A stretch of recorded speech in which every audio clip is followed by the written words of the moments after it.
Good morning friends, আশা করছি তোমরা সবাই খুব ভালো আছো। আমিও ভালো আছি। আমি এসেছি এখন আমার বাপের বাড়িতে, তাই আজকে বিছানা থেকে ব্লগটা শুরু করছি। নাহলে শ্বশুর বাড়িতে থাকলে সকালবেলা এত চাপ থাকে যে ব্লগটা সকালবেলা শুরু করার আর সময় হয়ে ওঠে না। বাপের বাড়িতে এসেছি বলে এখন 9টা বেজে গেছে, এখনও বিছানা ছাড়িনি। বাপের বাড়িতে থাকলে পরে এই একটা সুবিধা হয় না। তো চলো আজকে আমি বাপের বাড়িতে কী করলাম, আমি আবার বেরিয়ে যাবো দুপুরবেলা। তো আমি আজকে সারাদিন বাপের বাড়িতে কী করব না করব তোমাদেরকে আজকে শেয়ার করব। চলো আমি এখন ব্রাশটা করে নিই, মা চা খাওয়ার জন্য অনেকক্ষণ থেকে ডাকছে। এখানে দেখো আমার মা উঠে কাজকর্ম সেরে চা আর মুড়ি খেতে বসে গেছে। আমার মা বিস্কুট খায় না, বিস্কুট খেলে আমার গ্যাস হয়, ওই জন্য চা দিয়ে মুড়ি দিয়ে খাচ্ছে এখন। আর আমার মেজদি এখন রান্নাঘরে চা বসিয়েছে।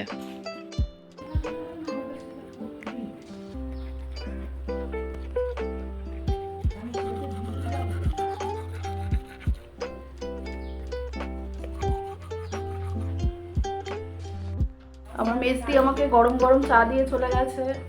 এখন বাপের বাড়িতে আসলে পরে একটাই মজা যে বসে বসে খাওয়া যায়, নাহলে পরে বাড়িতে তো সেই নিজের করে খেতে হয়। এখানে আমি আর আমার মা মিলে এখন চা খেয়ে নিচ্ছি, তারপরে আবার আসছি। মা এখন আমার জন্য রুটি করবে বলে আটা মাখছে। এখানে লুচি করবে বলেছিল, আমি বারণ করলাম যে না, আমি রুটি খাবো। মা এখন রুটি করবে। আমি এখন যাব আমার বদ্দির বাড়িতে।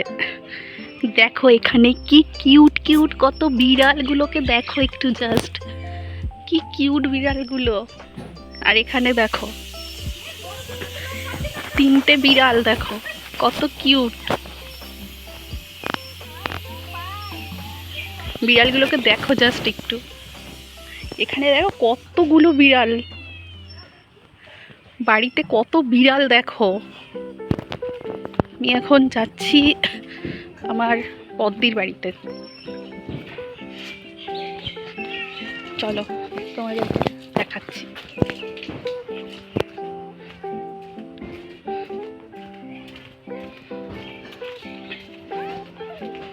সামনে থেকে একটা রাস্তা আছে, ওই রাস্তাটাতে প্রচুর কাদা হয়েছে বলে আমি এই রাস্তাটা থেকে যাচ্ছি ভিতরে। তো চলে এসেছি আমি আমার বদ্দির বাড়ি। এই যে কালকে চলে এসেছি বদ্দির বাড়িতে। কালকে তো হ্যাঁ ঠিক আছে। এখন আমার শরীরটা খারাপ ছিল, ওই কারণে সবাই জিজ্ঞেস করছে যে আমার এখানেও দেখো বদ্দির বাড়িতেও একটা ছোট্ট পুচকে কি সুন্দর কিউট বিড়াল।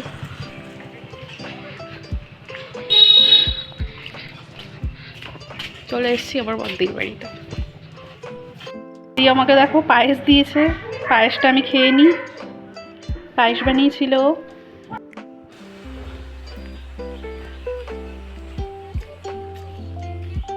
কত সুন্দর পরিবেশটা দেখো।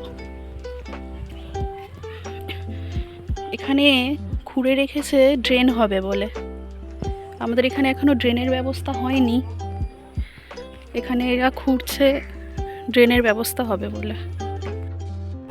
মা আমাকে সকালে টিফিন দিয়ে দিয়েছে, রুটি মাংস দিয়ে খাচ্ছি। আর ভাত খাবো না বলে মা একটু বকবক করছে। মেসদিও বসেছে আমার সাথে টিফিন করতে, মিলে একসাথে এখন টিফিনটা করে নেব। দুপুরবেলা দিদি বদ্দি খেতে বলেছে, বদ্দির বাড়ি যেহেতু পাশে, দুপুরবেলা বদ্দির ওখানে খাওয়া দাওয়া আছে। চলো খেয়ে নিই আমরা। মাংসটা ভীষণ ভালো হয়েছে। দিদি এখন খেয়ে দে, এখন একটু কাজে বেরোবে। চলো পরে দেখা হচ্ছে। একটু জানলা থেকে দেখো আমাদের পিছনটার কি অবস্থা, দেখেছো? গাছপালাতে পুরো ভরে গেছে। আমার বাড়িতে কি কি গাছ আছে আমি তার একটা আলাদা করে ব্লগ বানিয়েছি, তোমরা একটু দেখে নিও। দেখো কি অবস্থা হয়ে রয়েছে, এত গাছপালাতে ভরে গেছে। নারকেল গাছ, সুপারি গাছ, নিম গাছ, কদম গাছ, মোটামুটি কচু গাছ। এইটা হচ্ছে চই গাছ, জানো তো তোমরা চই গাছ কে কে চেনো?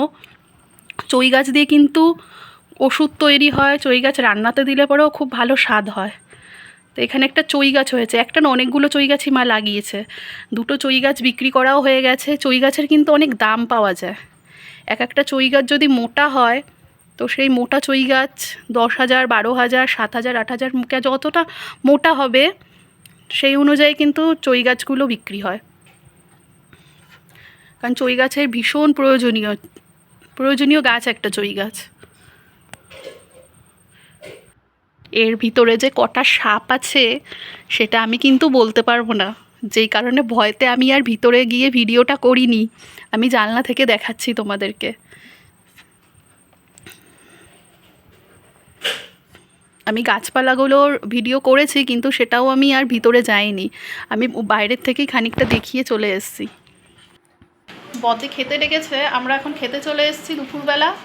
দিদি আজকে দুপুরে খেতে বলেছে, সকালে মায়ের ওখানে খেয়েছি, এখন খাবো হলো দিদির বাড়িতে। এই যে আমার বদ্দি এখানে খাচ্ছে, আমার দিদির মেয়ে খাচ্ছে, আর জামাইবাবু স্নান করে এসছে। জামাইবাবু একটু পরে খাবে। তোমাদেরকে দেখাই, দাঁড়াও বদ্দি আজকে কী কী রান্না করেছে দেখাই।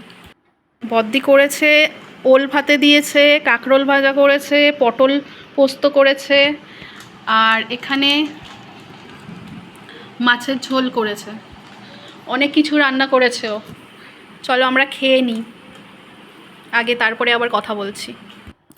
জামাইবাবু যাবে হলো নিমন্ত্রণ খেতে, যেই না আমাকে ওল ভাতে দিয়ে ভাতটা মাখতে দেখেছে, আর জামাইবাবুর তো খিদে পেয়ে গেল, বললে দুগাল খাইয়ে দাও, তাই জামাইবাবুকে খাইয়ে দিলাম। ওল সিদ্ধটা খেতে খুব ভালো হয়েছে, ভালো মেখেছে বদ্দি। জামাইবাবু এখানে রেডি হচ্ছে, জামাইবাবু নিমন্ত্রণ আছে, ওই জন্য জামাইবাবু খাবে না বাড়িতে, জামাইবাবু অন্য জায়গায় নিমন্ত্রণ খেতে যাবে। আমি আর দিদি এখন যাচ্ছি একটা কাকির বাড়ি, একটু কিছু কেনাকাটা করব। পুজো তো চলেই আসছে, যে কারণে ওই কাকির বাড়িতে একটু দেখি গিয়ে কি কি আছে, কারণ মেয়েদের তো জামা কাপড় দেখতে ভীষণই ভালো লাগে না। তো চলো দেখি যে কাকির বাড়িতে কি কি পাই। কাকির বাড়িতে চলে এসেছি, দেখো কাকির কাছে অনেক স্টক আছে। দেখো দেখি কি কি নেওয়া যায় এখান থেকে, দেখি কিছু নেওয়া যায় কি না, পছন্দ হলে কিছু নিয়ে নেব। দেখো তোমাদেরকে দেখাচ্ছি, অনেক জিনিস তুলেছে কাকি, তোমাদেরকে দেখাবো আমি কি কি নিলাম, আগে দেখে নিই। কত কুর্তি বের করেছে দেখো কাকি, প্রচুর সুন্দর সুন্দর কালেকশন আছে এখানে। আমি তো অনেকগুলো কুর্তি নিয়ে নিলাম এখান থেকে, খুব সুন্দর কুর্তিগুলো লাগছে। এই কুর্তিটা দেখো, এই ফ্রকটা খুব সুন্দর লাগছে, লং একটা ফ্রক। আমি যেহেতু লং ফ্রক খুব একটা পরি না, সেই কারণে আমি নিলাম না এটা। খুব সুন্দর সুন্দর সব জিনিসপত্র আছে এখানে। আমাদের কেনাকাটা কমপ্লিট। কি কি কিনেছি তোমাদেরকে পরে দেখাবো, এখন ব্যাগের মধ্যে সব আছে। এই যে দেখো, এই ব্যাগে করে নিয়ে যাচ্ছি। কি কি কিনেছি তোমাদেরকে পরে দেখাবো। 3 বোনে মিলে একটু সন্ধ্যাবেলা একটু ঘুরতে বেরিয়ে গেছি। দেখো করে মনে হলো যে 3 বোন মিলে একটু ঘুরতে বেরোয়, তো সন্ধ্যা হয়ে গেছে, তাও একটু ঘুরতে বেরিয়ে পড়লাম। আর বদ্দি এখন সন্ধ্যাবেলা চলে এসেছি একটু চাউমিন নিতে রাস্তাতে। বদ্দি চাউমিন নিয়ে আসছে, সন্ধ্যাবেলার টিফিন।